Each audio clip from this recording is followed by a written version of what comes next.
I was born free in Maine and grew up with hardworking parents. I learned to farm and use my hands with skill.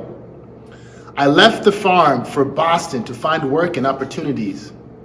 There was prejudice everywhere, but at least in Boston, there were no slaves. I was even able to worship with the white brethren of the Free Will Baptist Church.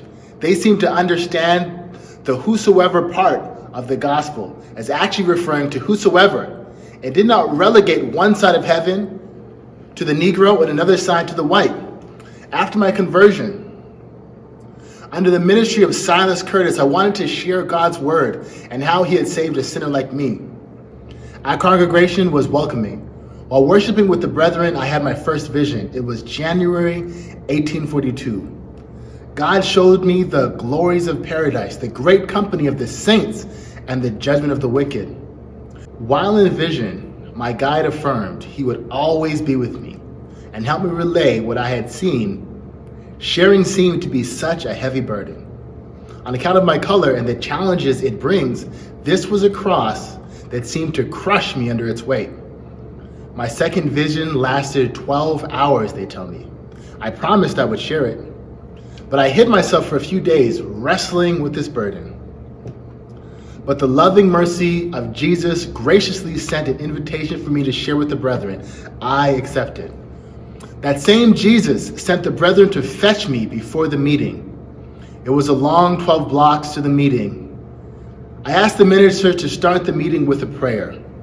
Sheepishly, I wished the meeting would become a prayer meeting instead, but as we prayed, the Lord took away the burden and gave me freedom. My guide helped me share the things that I saw, the glories of the world above. I can faithfully say every time I spoke, my guide was there to help me through it.